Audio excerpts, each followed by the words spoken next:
This is section block 9, the liberal establishment. Section 3, the Great Society, with the section guns and butter.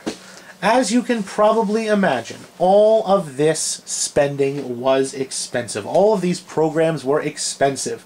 Providing free medical care for retirees, expensive. Providing free preschool for at-risk youth, expensive. Providing Medicaid, expensive. Providing National Endowment of the Arts, National Endowment of the Humanities, new cabinet departments, expensive, expensive, expensive. Johnson knew that the tax base could support this spending fairly easily. But Johnson was facing something that he did not count on. Johnson was perfectly happy to spend all of this money on domestic programs. What is in economic terms called butter. For some reason that economists call spending on domestic things like medical care, schooling, education is called butter. Spending on military is called guns. Guns and butter. Johnson wanted to spend on butter. Johnson wanted to spend on all these things that we just got finished talking about. However, Johnson is also fighting an increasingly unpopular war in Vietnam that's draining the treasury as well. Johnson had to choose between guns and butter, that the United States tax base in 1965 could not easily support both.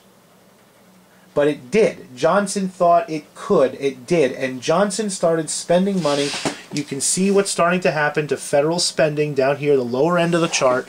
It is starting to go up from 1965.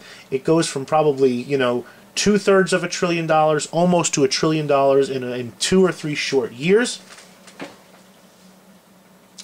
And revenue cannot keep up. That you start to see in the post-war world with all of these Great Society programs, spending always outpacing revenue. That the United States built up a deficit over this entire period of time. We passed through a brief period of surplus in the late 1990s, and since the inauguration of President Bush in 2001, continuing in an unprecedented way under the presidency of Barack Obama, spending has seriously outpaced revenue. And that is why we have a budget deficit. Because the United States, starting in 1965, believed that it could spend money on guns and butter both, and the American people's tax dollars could not quite keep up. That even back in Johnson's day, as powerful as the American economy was, it could not maintain this massive spending on both guns in Southeast Asia and Vietnam, holding off the Soviet Union in the Cold War, and all of these social programs.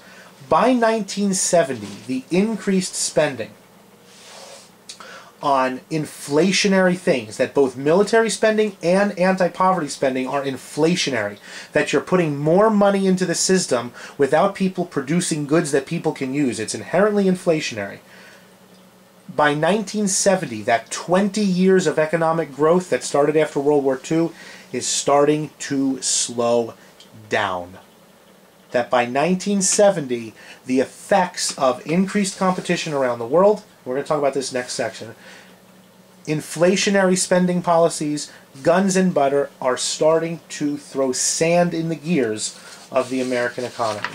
Johnson found out that it was very hard to spend on both guns and on butter.